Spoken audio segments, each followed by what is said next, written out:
పృథ్వీకి yellow card చూపిస్తారా? పృథ్వీకి yellow card వచ్చే chance అయితే నాకు కనపడుతుంది. ఎందుకంటే మనోడు ఆడిన గేమ్ అది. సో నేను కొంచెం లైవ్లో చూసాను, కొన్ని దారుణంగా వెళ్ళిపోయాడు. అంటే మనకి ఎట్లా ఉంటుందంటే పృథ్వీ అటాక్కి వెళ్ళాడు అనుకోండి, టక్మని వేరే ఫేస్లు చూపెడతారు లైవ్లో, అది చూపెట్టరు అక్కడ ఏం జరుగుతుంది. అది మన టెలికాస్ట్ వరకు వెయిట్ చేయాల్సిందే. కొన్ని టెలికాస్ట్లో చక్కగా చూపెడుతున్నారా, లేదు పడిపోతున్నారు, కుమ్ముకుంటున్నారు, ఇదే చూపెడుతున్నారు ఎంతసేపు. కొంచెం అక్కడక్కడ పాజింగ్ చేసి చూపెడుతుంటే వాంటెడ్గా ఇంటెన్షనల్గా చేయలే, బలంగా లాగుతున్నాడు, మూర్ఖంగా తోసేస్తున్నాడు.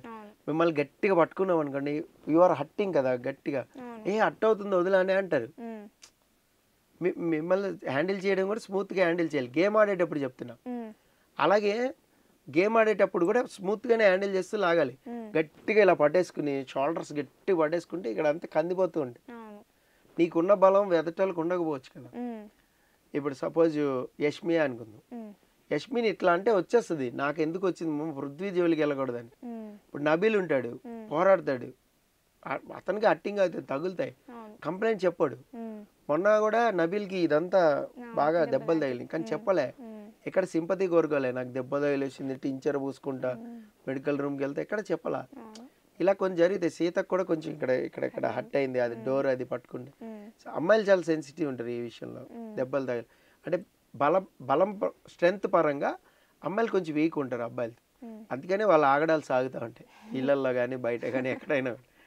సో పృథ్వీ ఏంటంటే గేమ్లో కూడా తన ఆగడాన్ని సాగించుకున్నాడు, బలంగా ఉండబట్టి.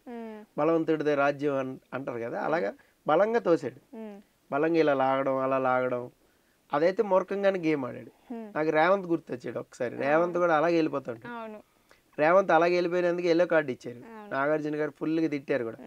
సో ఇప్పుడు కూడా ఒకవేళ పృథ్వీ సేఫ్ జోన్లో ఉంటే ఎల్లో కార్డు ఖచ్చితంగా ఇస్తారు. అదే ఎలిమినేట్ అయితే మాత్రం క్లాస్ పీకుతారు, ఎలిమినేట్ చేసేస్తారు. ఎలాగో డేంజర్ జోన్లో ఉన్నాడు. సేఫ్ అయితే ఎల్లో కార్డే, ఈ వారం అంతా నీకు ఎల్లో కార్డు ఇస్తా, ఈ వారం టాస్క్ కూడా నువ్వు అలాగే ఆడి అలాగే ప్రవర్తించి అలాగే బూతులు మాట్లాడి అలాగే యారగెంట్గా ఉంటే రెడ్ కార్డు ఇచ్చి ఎలిమినేట్ చేస్తా ఖచ్చితంగా చెప్తారు, డౌటే లేదు. అది కొరడా పట్టుకుని చెప్తారా, హ్యామర్ పట్టుకుని చెప్తారా అనేది ఆయన స్టైల్లో ఆయన చెప్తారు నాగార్జున. బట్ చెప్పే ఛాన్స్ అయితే ఉంది. ఇంకొకటి ఏంటంటే డేంజర్ జోన్, అలాగే డేంజర్ జోన్ విషయానికి వస్తే నలుగురు ఉన్నారు డేంజర్ జోన్లో. యాక్చువల్గా మనం మిస్టేక్ చెప్పినట్టున్నాం ప్రీవియస్ వీడియోలో, ఆదిత్య గారిది ఏదో సంథింగ్ చెప్పేసాం. బట్ నలుగురు అయితే ఇప్పుడు డేంజర్ జోన్లో ఉన్నారు.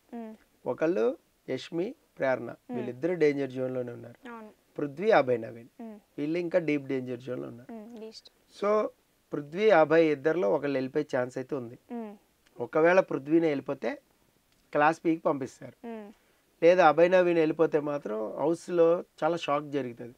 అంత బాగా గేమ్ ఆడాడు, అంత బాగా మైండ్ని మేకప్ చేసి అంత జెన్యున్గా గేమ్ ఆడాడు, ఎందుకు ఎలిమినేట్ అయిపోయాడు అని అనాలిసిస్ చేసుకుంటారు. సో డేంజర్ జోన్లో అయితే వీళ్ళు ఉన్నారు. మరి చూద్దాం ఏం జరుగుతుంది అనేది. Okay sir, thank you sir. Thank you.